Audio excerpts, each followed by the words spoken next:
Hello guys, आप सबका स्वागत है मेरा चैनल वीआर नॉवल स्टोरी पे। और आज की वीडियो बहुत मजेदार होने वाली है। टू फल हाई इस वीडियो को लाइक कर दो। टू चलिए स्टार्ट करते हैं अवतार द लेजेंड एपिसोड 126। कहानी अब आगे। चंद्रपुर साम्राज्य रात के समय।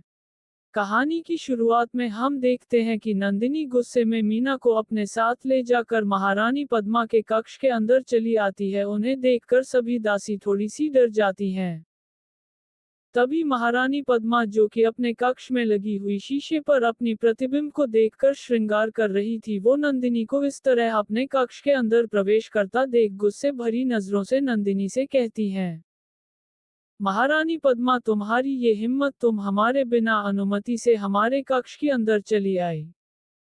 ये सुनकर नंदिनी अपने अंदर के क्रोध को नियंत्रण करके महारानी पद्मा से कहती है, नंदिनी, हम इस तरह आपके कमरे के अंदर प्रवेश किए, इसीलिए हमें आप क्षमा कीजिए महारानी जी, पर हमें आपसे बस एक बात पूछनी है, इसीलिए हमें यहाँ आना पड़ा। ये सुनकर महारानी पद्मा मीना की ओर देखकर नंदिनी से कहती हैं, महारानी पद्मा, हो तो इसीलिए तुम यहाँ आए नंदिनी कि हमने आखिर तुम्हारी इस दो कौड़ी के दासी को कुछ बुरा कह दिया। ये सुनकर नंदिनी भी गुस्से भरी नजरों से महारानी पद्मा की ओर देखकर कहती है, नंदिनी, अगर बात कुछ शब्दों की है तो हमें आपसे कोई भी दिक्कत नहीं है महारानी जी, पर अपनी जिस तरह से मीना के ऊपर अपना हाथ उठाया है ये सहने के लायक नहीं है महारानी। ये सुनकर महारानी पद्मा गुस्से में नंदिनी से कहती हैं, महारानी पद्मा, क्या इसका मतलब तुम यहाँ मुझे मेरे किए हुए काम के लिए दंड देने आए हो? ये सुनकर नंदिनी महारानी पद्मा की ओर देखकर उन्हें कहती है, नंदिनी, मैं आपको यहाँ दंड देने नहीं बल्कि आपको आपकी गलती के बारे में बताने आई हूँ। आपको अगर याद नहीं तो मैं आपको ये याद दिलाने आई हूँ कि आपने केवल उसे बोलकर नहीं बल्कि उसके ऊपर हाथ उठाकर आपने उसे समझाने की कोशिश की। ये सुनकर महारानी पद्मा मुस्कुराती हुई नंदिनी से कहती हैं, महारानी पद्मा, तो इसमें गलत क्या है? वो एक मामूली दासी है, हम चाहे तो उसके साथ कुछ भी कर सकते हैं। ये सुनकर नंदिनी थोड़ी सी गुस्से में महारानी पद्मा की ओर देखकर उन्हें कहती हैं, नंदिनी, देखिए महारानी, पहली बात तो ये है कि मीना कोई दासी नहीं है, वो हमारी बचपन की एकमात्र सहेली है। वो केवल यहाँ हमारे साथ ही रहने आई थी, पर अपने आज उसके ऊपर हमला किया और इस कारण हम चाहते हैं कि आप मीना से माफी मांगते। ये सुनकर आसपास खड़े सभी दासियां जोर जोर से हंसने लगते हैं। तभी महारानी पद्मा मुस्कुराती हुई नंदिनी से कहती हैं, महारानी पद्मा, तो तुम चाहती हो कि मैं, यानी कि इस साम्राज्य की महारानी पद्मा, इस मामूली दासी के आगे झुक जाऊं और उससे माफी मांगूं? अगर तुम सोच रही हो कि मैं इससे माफी मांगूंगी तो ये तुम्हारी सबसे बड़ी मूर्खता है नंदिनी। ये सुनकर नंदिनी और भी ज्यादा गुस्से में महारानी पद्मा से कहती है, नंदिनी, आपको माफी मांगनी होगी महारानी। ये सुनकर महारानी पद्मा गुस्से में नंदिनी की ओर देखकर कहती हैं, महारानी पद्मा, तुम्हारी ये हिम्मत, जो तुम हमें आदेश दोगी। ये कहकर महारानी पद्मा नंदिनी के गाल पर अपने दाएं हाथ से चाटा जड़ने वाली होती हैं कि तभी नंदिनी अपनी आंखें बंद कर लेती हैं और कहती हैं, नंदिनी ध्रुवा। तभी महारानी पद्मा का हाथ नंदिनी के गालों की तरफ पहुंचता राजकुमार रुद्र वहां पहुंचकर महारानी पद्मा का हाथ पकड़ लेते हैं। तभी नंदिनी जब अपने आंखें खोलती है तो वो अपने सामने राजकुमार रुद्र को पाती है, जिन्होंने महारानी पद्मा के हाथ को पकड़े हुए खड़े थे। तभी राजकुमार रुद्र गुस्से भरी नजरों में अपनी मां महारानी पद्मा को कहते हैं, रुद्र, आपकी हिम्मत कैसे हुई नंदिनी के ऊपर हाथ उठाने की?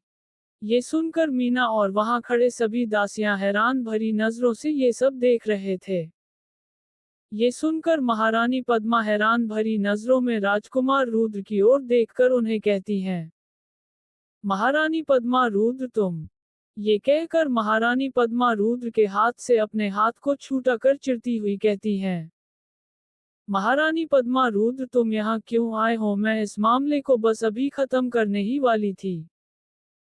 ये सुनकर राजकुमार रुद्र गुस्से भरी नजरों में महारानी पद्मा की देखकर उन्हें कहते हैं, रुद्र और वो कैसे मां नंदिनी जो ध्रुवा की पत्नी और इस राज्य की रानी है उसके ऊपर हाथ उठाकर उसे पीड़ा देकर नहीं मां मैं ऐसा हरगिज नहीं होने दूंगा। ये सुनकर महारानी पद्मा गुस्से से रुद्र की ओर देखकर उन्हें कहती हैं। महारानी पद्मा ये तुम क्या कह रहे हो रुद्र ध्रुवा कोई इस राज्य का राजकुमार नहीं था वो केवल एक दास सेवक और गुलाम था और इस लिहाज से नंदिनी कोई रानी नहीं बल्कि इन्हीं दासियों की तरह ही है। ये सुन राजकुमार रुद्र और भी ज्यादा गुस्से में अपनी मां महारानी पद्मा की तरफ देखकर उन्हें कहते हैं। रुद्र देखिए माँ बात इस तरह से है कि नंदिनी सीधी तौर से इस राज्य की रानी है क्योंकि ध्रुवा कोई दास नहीं था भले ही वो अभी हमारे साथ नहीं है फिर भी मैं उसे मेरा भाई मानता हूँ और इसी तरह से नंदिनी हमारे घर की बहू है और साम्राज्य की रानी। ये सुनकर महारानी पद्मा हैरान भरी नजरों में रुद्र की ओर देखने लगती हैं। शिवपुर रात का समय। वहां हम देखते हैं कि ब्रह्मा श्रीनाथ को हारने के बाद अपने आसपास के भीड़ की ओर देखकर मन ही मन डरते हुए सोचता है। ब्रह्मा आखिर यहाँ ऐसा कौन है पी जिसकी ताकत मुझसे भी ज्यादा है क्योंकि मुझे अभी भी उसके होने का आभास हो रहा है कि कोई तो है यहाँ जो अभी भी अपने शक्तियों को अपने अंदर रोक कर रखा हुआ है आखिर कौन है वो। तभी ब्रह्मा कुछ सोचने के बाद कहता है। ब्रह्मा अगर मुझे उसे बाहर लाना है तो मुझे कुछ तो अलग करना होगा। अवतार द लेजेंड एपिसोड 127। कहानी अब आगे। देवराज गुरुकुल 8 साल पहले। रात का समय। कहानी की शुरुआत आज से 8 साल पहले की होती है जहां हम देखते हैं कि ठंड हवाओं के बीच देवराज गुरुकुल के रात के समय एक लड़का अभ्यास स्थल में आकर वहां के अस्त्रों शस्त्रों की अभ्यास में लग जाता है। वो लड़का इतनी तेजी से अपने दाएं हाथ में पकड़े तलवार को घुमा रहा था मानो वो हवाओं को अपने तलवार से ही काट दे रहा था। तलवार और हवा के टकराने से कानों को लुभाने वाली एक आवाज निकल रही थी। वो लड़का इतनी तेजी से और इतने फुर्ती से अभ्यास में लगा था मानो उसके लिए वो अस्त्र शस्त्र केवल एक खिलौना हो। उसके शरीर से निकलने वाले पसीने से ये पता चलता है कि वे किस परिश्रम से इन ठंडी हवाओं के बीच वो अभ्यास कर रहा था। तभी वो लड़का मन ही मन कहता है। मैं एक ना एक दिन उससे सब कुछ छीन लूंगा। तभी हम देखते हैं कि वहां एक लड़का आता है जो कि दिखने में हट्टा कट्टा शरीर थोड़ा काला रंग का था गर्दन तक लंबे घुंघराने बाल थे वो उस अभ्यास करते हुए लड़के को देखकर उसे कहता है। देवा वाह क्या बात है। ये सुनकर वो लड़का जो कि कई समय तक वहां अभ्यास कर रहा था वो उस लड़के की ओर देख हैरान नजरों से उसे पूछता है। कौन हो तुम? ये सुन वो लड़का मुस्कुराते हुए उसे कहता है। देवा ये तो मुझे तुमसे पूछना चाहिए था कि तुम कौन हो जो इतनी ठंड भरी रात में जहां हर कोई राजकुमार अपने कक्ष से बाहर निकलने में भी डर रहा है तुम उस समय आकर यहाँ अकेले इस अभ्यास स्थल में आकर अभ्यास कर रहे हो। ये सुनकर अभ्यास करता हुआ लड़का अपने हाथ के हथेली में पकड़े तलवार को जोर से पकड़कर देवा से कहता है। अगर ये सवाल मैं तुमसे पूछूं कि तुम कौन हो जो इतनी ठंड भरी रात में जहां हर कोई राजकुमार अपने कक्ष से बाहर निकलने में भी डर रहा है तुम उस समय आकर यहाँ अकेली इस अभ्यास स्थल में आए हो। ये सुनकर देवा मुस्कुराते हुए अपने कदम आगे की तरफ बढ़ाता है और उस अभ्यास करते हुए लड़के की ओर जाकर उसे कहता है। देवा वाह मतलब तुम्हें केवल अभ्यास ही नहीं बल्कि सवालों के तर्क जवाब भी देने आते हैं। ये सुनकर अभ्यास करता हुआ लड़का मुस्कुराते हुए देवा से कहता है। हाँ चाहो तो मुझसे और सवाल पूछ सकते हो। ये सुनकर देवा मुस्कुराते हुए उसे कहता है। देवा बिल्कुल बिल्कुल। इसके बाद हम देखते हैं कि वो अभ्यास करता हुआ लड़का जिसने अपने हाथ में एक तलवार पकड़ा हुआ है वो और देवा दोनों एक दूसरे के आमने सामने खड़े थे। वर्तमान समय। चंद्रपुर साम्राज्य रात के समय। वहां हम देखते हैं कि राजकुमार रुद्र की कही हुई कड़वी बातों को सुनकर महारानी पद्मा रोती हुई उन्हें कहती हैं। महारानी पद्मा तुम इस कल की आई लड़की के लिए मुझसे ऐसे बात कर रहे हो रुद्र मैं तुम्हारी माँ हूं और तुम मुझ पर ही गलत आरोप लगा रहे हो। ये सुनकर राजकुमार रुद्र गुस्से में अपनी माँ से कहते हैं। रुद्र बात नंदिनी की नहीं है माँ और ना ही आपके ऊपर गलत आरोप लगाने की गलती अपने ही की है माँ। आपको मीना के साथ ऐसा नहीं करना था, बल्कि आप तो हर बार ऐसा करती हो अपने दासियों के साथ। ये सुनकर महारानी पद्मा अपने आंखों से निकलते हुए आंसुओं को पोंछकर रुद्र से कहती हैं, महारानी पद्मा क्या मेरी गलती? इसमें मेरी कोई गलती नहीं है, ये सब इस बदचलन। ये सुनते ही राजकुमार रुद्र गुस्से में चिल्लाते हुए अपनी माँ से कहती हैं, रुद्र बस चिल्लाकर। ये सुनते ही वहां खड़े सभी लोग चौंक कर अपने कदम पीछे ले जाते हैं। ये कहकर रुद्र अपनी माँ से आंखों में आंखें मिलाते हुए उनसे कहता है, रुद्र अगर अगली बार आपके मुंह से नंदिनी के बारे में एक भी गलत बातें सुना तो मैं भूल जाऊंगा कि आप मेरी माँ हैं। अगर आप चाहती हैं कि आपके साथ अच्छा व्यवहार हो तो इसके लिए आप दया करके मीना से क्षमा मांग लीजिए। ये सुनकर महारानी पद्मा एक गहरी सांस लेती हुई मीना से कहती हैं, महारानी पद्मा मुझे क्षमा कर दो मीना।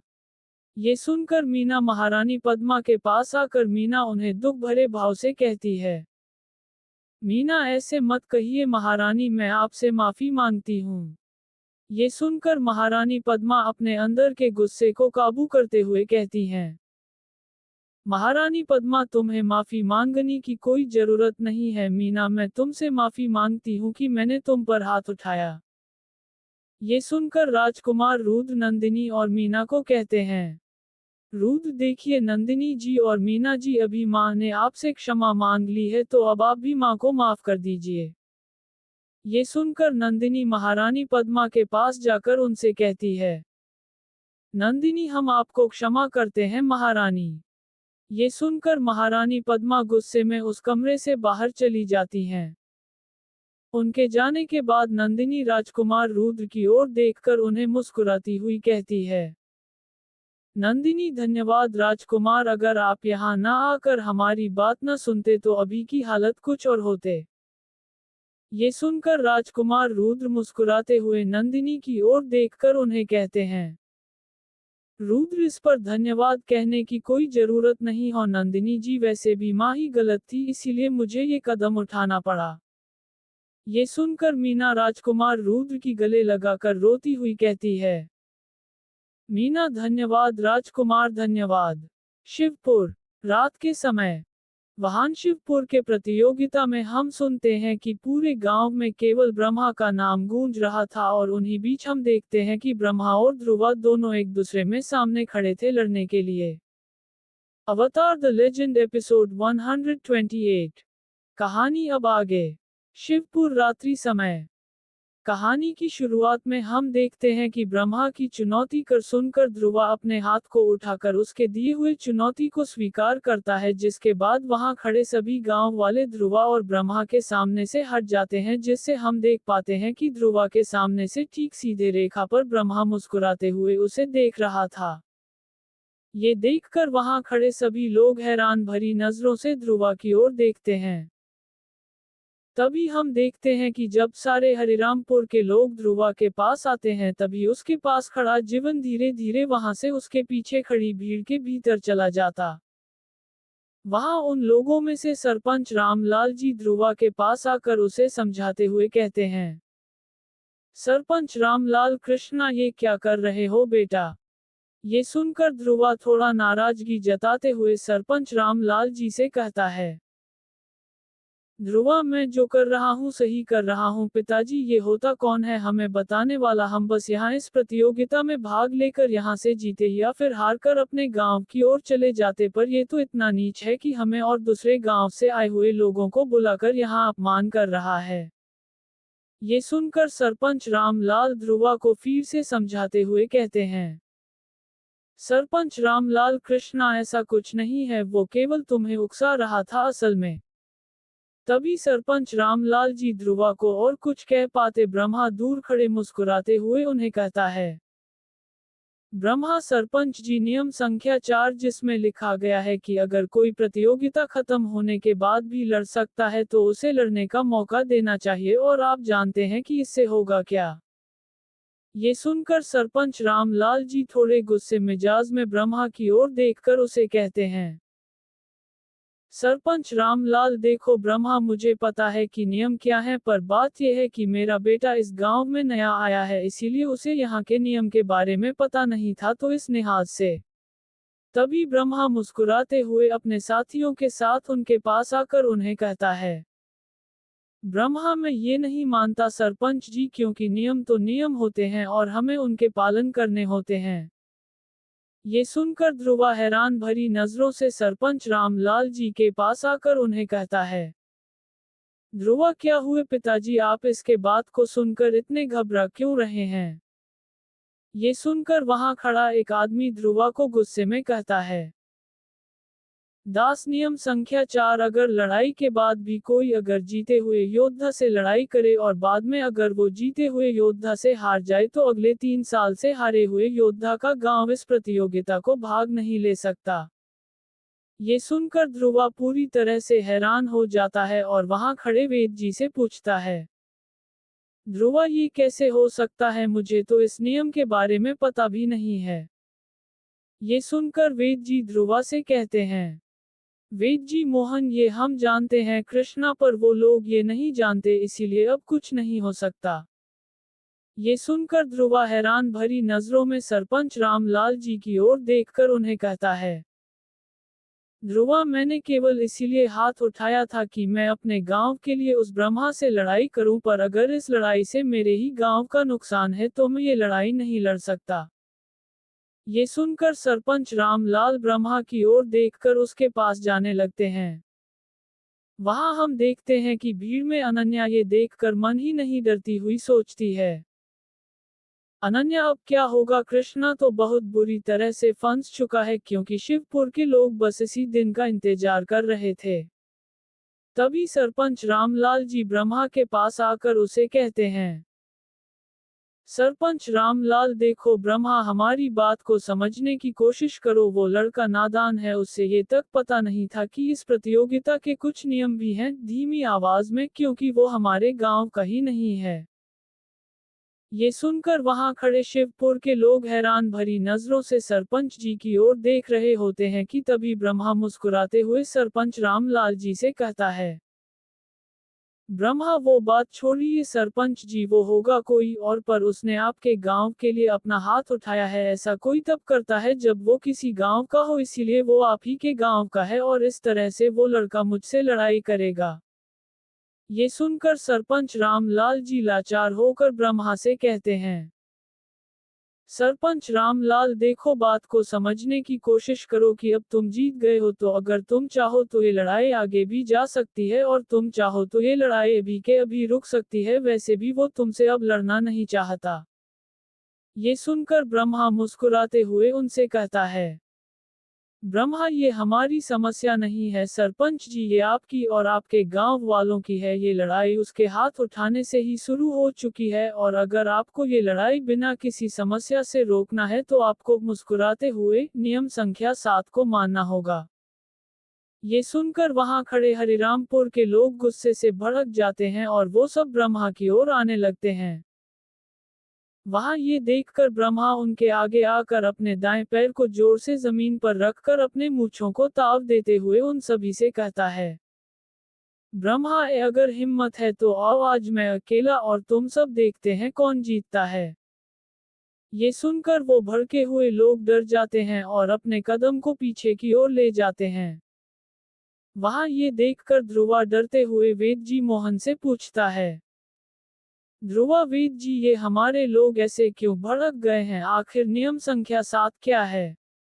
ये सुनकर वेद जी मोहन ध्रुवा से कहते हैं, वेद जी मोहन, नियम संख्या 7, अगर कभी भी गलती से कोई गांव वाला चुनौती स्वीकार कर दे और लड़ाई से पहले अगर उसका मन बदल जाए और वो जीते हुए योद्धा से ना लड़े तो उस गांव के सरपंच को जीते हुए योद्धा का मूत्र पीना होगा, जिससे वो अगले साल फिर से शिव प्रतियोगिता में भाग ले सके। ब्रह्मा की बात सुनकर सरपंच रामलाल जी ध्रुवा के पास आकर उसे कहते हैं, सरपंच रामलाल, देखो कृष्णा। तभी ध्रुवा उनके बातों को बीच में ही रोककर उन्हें गुस्से भरी नजरों से देखकर कहता है, ध्रुवा, मैं उससे लड़ूंगा पिताजी।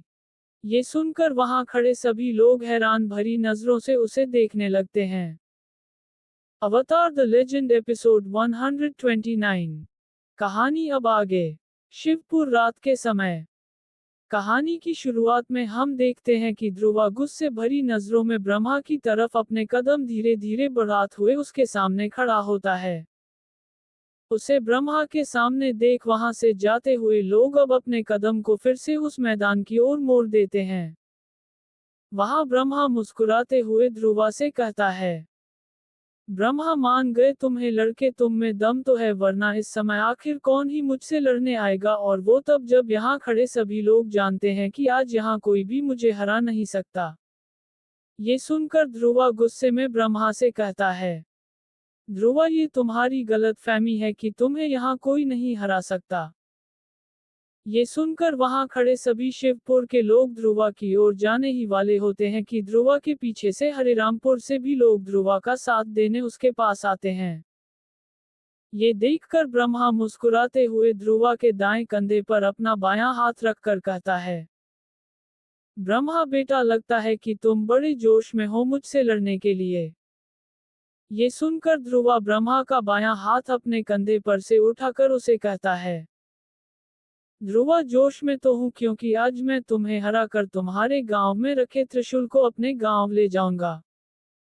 ये सुनकर ब्रह्मा मुस्कुराते हुए ध्रुवा के नजदीक आकर उसके कानों में धीमी आवाज में कहता है, ब्रह्मा बिल्कुल, पर यह बस तुम्हारे सपने में ही संभव है, क्योंकि मैं मेरे जीवन में कभी हारा ही नहीं। इसके बाद हम देखते हैं कि धीरे धीरे प्रतियोगिता के मैदान के चारों तरफ और भी ज्यादा भीड़ जमने लगती है। तभी हम देखते हैं कि वहां खड़े कुछ लोग ब्रह्मा को प्रोत्साहित कर रहे थे तो कुछ लोग ध्रुवा को प्रोत्साहित कर रहे थे। वहां ब्रह्मा जब अपने खुद के शरीर में कुछ मिट्टी लगा रहा था तभी उसके पास उसके पिता श्रीराम आकर उसे कहते हैं, श्रीराम ब्रह्मा, मुझे लगता है कि वो लड़का तुम्हारे आगे कुछ क्षण के लिए टिक भी नहीं सकता, क्योंकि उसे देखिए ही लगता है कि भले ही उसका शरीर किसी योद्धा की तरह है, पर मन ऐसा जैसे को कोई बच्चा हो जो जिद में आकर तुमसे लड़ने आ गया हो। ये सुनकर ब्रह्मा मुस्कुराते हुए अपने पिता से कहता है, ब्रह्मा, ये मुझे तब पता चल चुका था जब वो मेरे पास आया और बोला कि वो मुझसे लड़ना चाहता है। ये कहकर ब्रह्मा अपने आसपास कुछ अजीब सा महसूस करके अपने अपने हाथ में कुछ मिट्टी लगाता है। ये देखकर उसके पिता उसे हैरान भरी नजरों में कहते हैं, श्रीराम ब्रह्मा, क्या हुआ, तुम ऐसे यहाँ वहाँ क्या देख रहे हो? ये सुनकर ब्रह्मा हैरान भरी नजरों में अपने पिता की ओर देखकर उन्हें कहता है, ब्रह्मा, कुछ नहीं पिताजी, बस आज शाम से मुझे मेरे आसपास कुछ अजीब सा ताकत अनुभव हो रहा है, मानो कुछ ऐसा जिसे मैं खुद भी व्याख्या नहीं कर सकता। ये सुनकर उसके पिता श्रीराम हैरान भरी नजरों से ब्रह्मा से कहते हैं, श्रीराम, वैसे तुम्हें महसूस क्या हो रहा है? ये सुनकर ब्रह्मा अपने पिता से कहता है, ब्रह्मा, ऐसा जैसे यहाँ आसपास कोई शक्ति हो जो कि मुझसे भी ज्यादा शक्तिशाली हो। तभी वहां हम देखते हैं कि ध्रुवा ने भी प्रतियोगिता के लिए अपने वेश बदल दिया था, उसने एक भगवा रंग का लंगोट पहना था। तभी सरपंच रामलाल जी ध्रुवा के पास आकर उसे कहते हैं, सरपंच रामलाल, देखो कृष्णा अभी भी समय है, तुम्हें उससे लड़ने की कोई जरूरत नहीं है, मैं कुछ भी करके उसे समझा सकता हूँ। ये सुनकर ध्रुवा गुस्से में सरपंच जी से कहता है, ध्रुवा, ये आप क्या कह रहे हैं पिताजी, मुझे वेद जी ने सब बता दिया है कि इस प्रतियोगिता को रोकने के लिए क्या करना पड़ता है। ये सुनकर सरपंच रामलाल जी एक गहरी सांस छोड़कर ध्रुवा से कहते हैं, सरपंच रामलाल, देखो कृष्णा, अगर तुम उससे लड़ने जाओगे तो वो तुम्हें हरा देगा। तभी हम देखते हैं वहां अनन्या आकर ध्रुवा के सामने खड़ी होकर उसे कहती है, अनन्या, कृष्णा, तुम ये क्या कर रहे हो, तुम मुझसे नहीं लड़ सकते। ये सुनकर ध्रुवा चिढ़ते हुए अनन्या से कहता है, ध्रुवा, भले ही वो मुझसे ज्यादा ताकतवर क्यों ना हो, पर मैं अपने तरफ से पूरी कोशिश करूंगा उसे हराने के लिए। ये कहकर ध्रुवा वहां से प्रतियोगिता के मैदान की तरफ निकल पड़ता, जहां ब्रह्मा मुस्कुराते हुए ध्रुवा को मैदान के अंदर आता हुआ देखता है। तभी हम देखते हैं कि ब्रह्मा के सामने ध्रुवा पूरी तरह से गुस्से में खड़ा था। दोनों एक दूसरे के सामने ऐसे खड़े थे जैसे कि मानो दो जंगली शेर एक दूसरे को देख रहे हो। तभी मैदान के बाहर प्रतियोगिता को आरंभ करने के लिए घंटी बजाई जाती है, जिससे ध्रुवा और ब्रह्मा दोनों एक दूसरे की तरफा तेजी से बढ़ने लगते हैं। तभी ध्रुवा गुस्से में अपने दाएं हाथ के हथेली के जरिए ब्रह्मा के मुंह पर एक मुक्का मारने ही वाला होता है कि तभी ब्रह्मा मुस्कुराते हुए अपने मुंह को वहां से हटा देता है, जिससे ध्रुवा चूक जाता है। पर तभी ध्रुवा कुछ और समझ पाता, ब्रह्मा उसके मुंह पर अपने पांव के जरिए एक जोरदार वार करता है, जिससे ध्रुवा अपने पीछे की तरफ होकर नीचे गिर जाता है। ये देखकर हरिरामपुर के लोग डर जाते हैं, पर वहां ध्रुवा फिर से उठता है और ब्रह्मा की ओर जाने लगता है। हम देखते हैं कि ब्रह्मा के जोरदार वार से ध्रुवा के मुंह के बाएं तरफ के कोने से थोड़ा खून निकल रहा था। तभी हम देखते हैं कि ध्रुवा फिर से गुस्से में आकर ब्रह्मा के ऊपर कई वार करता है, पर ब्रह्मा खुद को बचाते ध्रुवा के मुंह पर या फिर उसके शरीर के अलग अलग भागों में जोरदार वार करने लगता है। उन वार से ध्रुवा को खुद में बहुत सारे कमजोरी महसूस होने लगता है और उसके मुंह से भी खून निकलने लगता है, पर वहां ब्रह्मा मानो ध्रुवा के वार से इस तरह बच रहा था जैसे कि वो जानता हो कि ध्रुवा कब कौन सा वार कर रहा है। तभी हम देखते हैं कि ध्रुवा धीरे धीरे ब्रह्मा के हर वार से पूरी तरह से कमजोर हो चुका था। ये देखकर ब्रह्मा मुस्कुराते हुए एक कदम से कूदकर ध्रुवा के मुंह पर एक जोरदार मुक्का मारता है, जिससे ध्रुवा सीधे मुंह के बल नीचे जमीन पर जा गिरता है। ये देखकर हरिरामपुर के लोगों के आंखों से आंसू निकलने लगते हैं। ये देख शिवपुर के लोग जोर जोर से ब्रह्मा का नाम लेने लगते हैं। ब्रह्मा के नाम से पूरा शिवपुर गूंज उठता है। तभी ब्रह्मा ये सुनकर जोर जोर से हंसते हुए हरिरामपुर के लोगों की तरफ उंगली दिखाते हुए कहता है, ब्रह्मा हा हा हा, तुम हरिरामपुर के लोग कभी भी मुझसे नहीं जीत सकते। ये सुनकर सभी हरिरामपुर के लोगों का चेहरा शर्म से नीचे की तरफ झुक जाता है। तभी वहां भीड़ के बीच खड़ा जीवन मुस्कुराते हुए कहता है, जीवन अनकारात सदा राजन नश्यते सर्वसाधितम। तभी हम देखते हैं कि हरिरामपुर के लोग जब मैदान की तरफ देखते हैं वो सब पूरी तरह से चौंक जाते हैं। वहां ब्रह्मा उन सबको फिर से मैदान की ओर देखता देख वो भी अपनी पीछे की ओर देखता है, जहां वो ये देखकर चौंक जाता है कि जो ध्रुवा कुछ समय पहले जमीन पर बेहोश हुए पड़ा हुआ था, वो ध्रुवा अब खड़ा होकर अपने सर को नीचे की तरफ कर मन ही मन कुछ जाप कर रहा था। अवतार द लेजेंड एपिसोड 130। कहानी अब आगे। देवराज गुरुकुल 8 साल पहले। रात के समय। कहानी की शुरुआत में हम देखते हैं कि अभ्यास करता हुआ लड़का थक हार कर वहां के सीढ़ियों के ऊपर बैठकर अपने शरीर से निकल रहे पसीने को पोंछ ही रहा था कि देवा आकर उसके पास बैठ जाता है और उसे कहता है, देवा, पता है तुम पूरे एक पहर से अभ्यास कर रहे हो। ऐसा कोई तब करता है जब उसके मन में किसी के लिए बहुत सारा गुस्सा भरा हो। मुस्कुराते हुए अभ्यास करते हुए लड़के के पास आकर उसे कहता है, क्या कोई ऐसा है जिससे तुम। ये सुनते ही अभ्यास करता हुआ लड़का एक गहरी सांस छोड़कर देवा से कहता है एक जिससे मैं बदला लेना चाहता हूँ, है एक जिसे मैं बर्बाद कर देना चाहता हूँ, और मैं इसीलिए ही हर रात यहाँ आकर अभ्यास करता हूँ जब सब सो चुके होते हैं।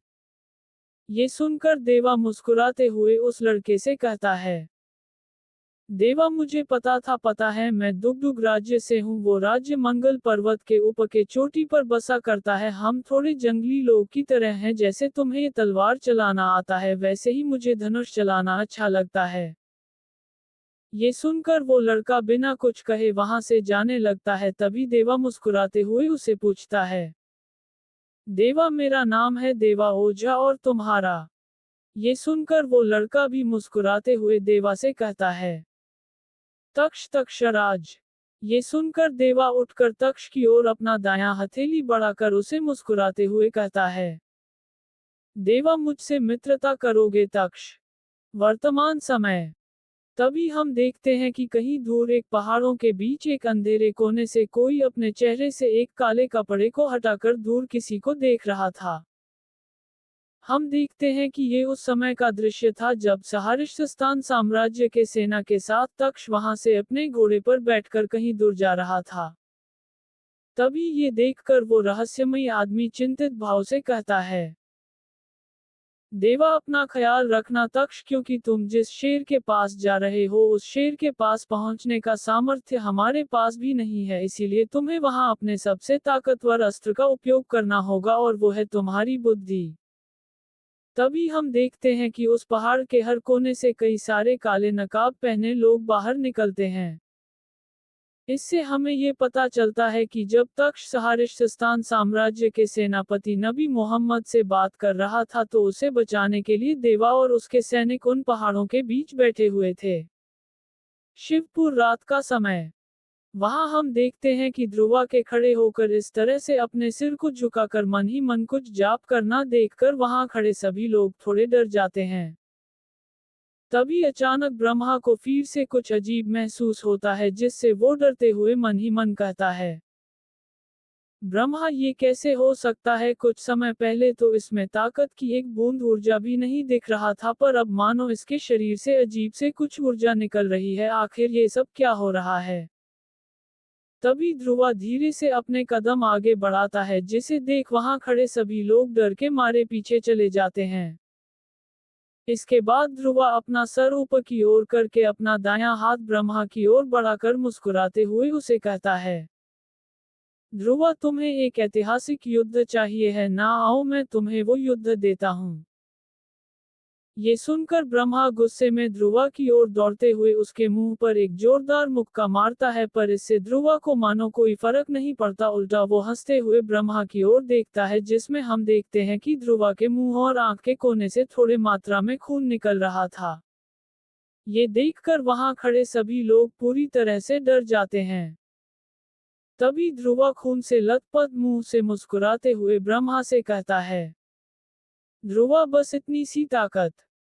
ये सुनकर ब्रह्मा गुस्से में ध्रुवा के मुंह में फिर से एक मुक्का मारने वाला होता है कि ध्रुवा उसके हाथ को पकड़कर मुस्कुराते हुए उसे कहता है, ध्रुवा अब मेरा खेल देख। ये कह ध्रुवा अपने दाएं हाथ के हथेली से एक ऐसा जोरदार मुक्का ब्रह्मा के पेट पर मारता है, जिससे ब्रह्मा उससे कई दूर मैदान के कोने के एक दीवार से जा टकराता है। ये देख वहां खड़े सभी लोग पूरी तरह से चुप हो जाते हैं। ये देखकर ध्रुवा अपने सामने खड़े ढोल बजाने वाले लोगों से चिल्लाते हुए कहता है, ध्रुवा ए रुक क्यों गए, अभी तो तांडव शुरू हुआ है। ये सुनकर वहां खड़े सभी ढोल नगाड़े बजाने वाले लोग एक दूसरे के ओर देखते हैं और अचानक सब एक साथ ढोल बजाने लगते हैं, जिसे सुनकर ध्रुवा धीरे धीरे नाचने लगता है। उसका नाच देखकर वहां खड़े कुछ लोग अपने हाथ जोड़कर घुटनों के बल बैठ जाते हैं और तभी उनमें से एक आदमी चिल्लाते हुए अब से कहता है, कीरा हर हर महादेव। ये सुनकर घुटनों के बल बैठ सभी लोग भी चिल्लाते कहते हैं, सभी लोग हर हर महादेव। ये देखकर अनन्या और सभी हरिरामपुर के गांव वाले भी घुटनों के लिए बैठकर अपने हाथ जोड़कर ध्रुवा की ओर देखने लगते हैं। तभी वहां ब्रह्मा खुद को जैसे तैसे करके संभालता और उठने की कोशिश करता कि तभी वो देखता है कि ध्रुवा सीधे उसके सामने खड़ा था। ये देखकर वो डर के मारे ध्रुवा के ऊपर अपने दाएं हाथ से वार करता है, पर ध्रुवा अचानक पीछे हो जाता है और घूम के ब्रह्मा के मुंह पर एक ऐसा लात मारता है, जिससे ब्रह्मा जाकर सीधे मैदान के बीचों बीच जा गिरता है। इसके बाद ध्रुवा नाचते हुए ब्रह्मा के पास आकर उसे मुस्कुराते हुए कहता है, ध्रुवा बस इतनी ताक ब्रह्मा। ये सुनकर ब्रह्मा गुस्से में उठकर फिर से ध्रुवा के ऊपर वार करता, पर ध्रुवा उसके हर वार से बच जाता है कि तभी ध्रुवा भी आक्रामक होकर ब्रह्मा के ऊपर जोरदार वार करने लगता है।